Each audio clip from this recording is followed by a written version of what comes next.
আসসালামু আলাইকুম বন্ধুরা, আজকে নিয়ে এসেছি তোমাদের জন্য ডিফারেন্স একটি ভিডিও। আজকের ভিডিওটা হচ্ছে আমাদের বড় আপুদের জন্য, আমাদের অনার্স নন ক্রেডিট যাদের সাবজেক্ট আছে সেকেন্ড ইয়ারে তাদের জন্য আজকের ভিডিওটা তোমাদের অনেক উপকারে আসবে। আর ভিডিওটাতে আমি বোঝাবো যে তোমাদের অনার্স নন ক্রেডিটে কী আসে। নন ক্রেডিট যে সাবজেক্টটা আছে ইংলিশ, ওই সাবজেক্টে তোমাদের মোট 14টা নং থাকে। আচ্ছা, এই 14টা নংয়ে তোমাদের কি আসে অনেকেই জানো না, কারণ অনেকেই নতুন সেকেন্ড ইয়ারে ওঠার পর হয়তো নতুন পেয়েছো সাবজেক্টটা, যার কারণে তোমরা জানো না। অনেকে আছে অনার্সে টিউশন পড়ো না, যার ফলে তোমরা বুঝতে পারো না যে কোন নংয়ে কি আসে। আচ্ছা, আজকে আমি তোমাদেরকে বুঝিয়ে বলবো যে কোন নংয়ে কি আসে অনার্সে এই নন ক্রেডিট সাবজেক্টটাতে। এই নন ক্রেডিট সাবজেক্টটাকে কিন্তু অনেকে গুরুত্ব দেয় না, কিন্তু এটাতেই কিন্তু বেশিরভাগ অনার্স সেকেন্ড ইয়ার থেকে ফেল করে। এই জন্য আমরা এই সাবজেক্টটাকে গুরুত্ব সহকারে পড়ব। আচ্ছা, ভিডিও শুরু করার আগে তোমাদেরকে একটা কথা বলি যে তোমাদেরকে তো আজকে আমি 14টা নং বুঝাবোই যে কি আসে। তোমাদের যদি কোনো নংয়ে সমস্যা থাকে ওইটা আমাকে অবশ্যই কমেন্টে জানাবে যে ম্যাম এই নংয়ে আমাদের সমস্যা আছে, আমাদেরকে এই নংটা একটু বুঝিয়ে বলেন।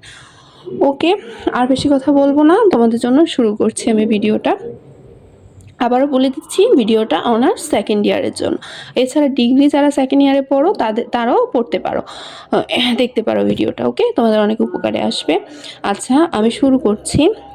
তোমাদের প্রথমে একটা প্যাসেজ থাকবে, এটা থেকে একটা প্যাসেজ থাকবে। এবার প্যাসেজটা তোমরা বোর্ডের বলতে পারো যে কোথা থেকে পড়বা তোমরা।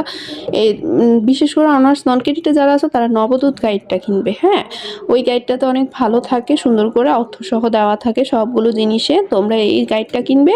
এই গাইডের প্যাসেজগুলো পড়লে আশা করি তোমাদের 100-এ 100 কমন পড়ার সম্ভাবনা থাকবে। আর আগের বোর্ডগুলো তোমরা আগের যে বোর্ডগুলো আছে 17 থেকে যে বোর্ডগুলো, ওই বোর্ডগুলো পড়ার চেষ্টা করবে।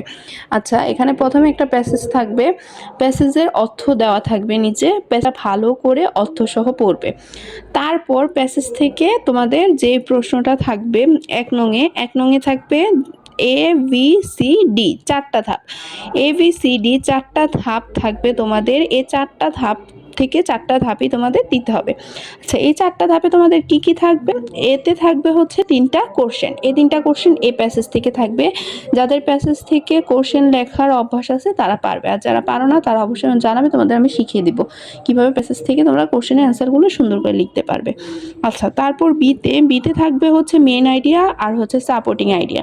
মেইন আইডিয়া আর সাপোর্টিং আইডিয়া বলতে তোমাদের প্যাসেজটার যে মেইন আইডিয়া ওইটা একটা বক্সে লিখতে হবে, আর সাপোর্টিং আইডিটা আরেকটা বক্সে লিখতে হবে। তাহলেই তোমরা এটাতে ভালো মার্কস পাবে। এটাতে আছে 4 মার্কস, আর প্রশ্নতে কিন্তু একটু বেশি মার্কস, 6 মার্কস আছে, একটা 2 করে। আচ্ছা, তারপর সিতে চলে আসি। সিতে আসে হচ্ছে তোমাদের জন্য, সিতে আছে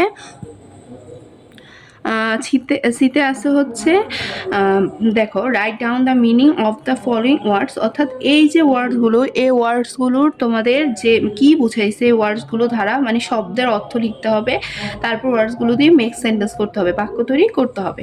তারপর চলে আসি আমরা ডিতে আসবে সামারি। তোমরা 9-10 ইন্টারে পড়ে আসছো, যারা ইংলিশে পড়ে আসছো তারা পারবে।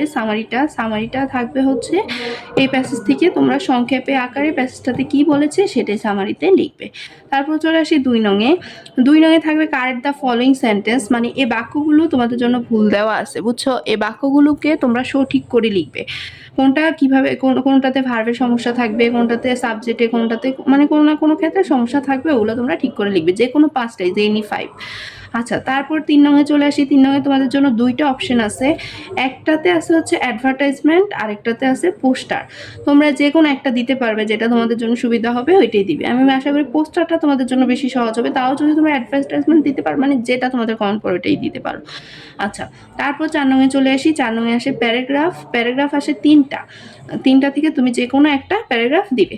5 নংয়েও 2টা অপশন আছে তোমাদের জন্য, একটা হচ্ছে অ্যাপ্লিকেশন আর একটা হচ্ছে লেটার। অ্যাপ্লিকেশন অথবা লেটার থেকে যে কোনো একটা তোমরা দিতে পারবে, এটা তোমাদের চয়েস অনুযায়ী।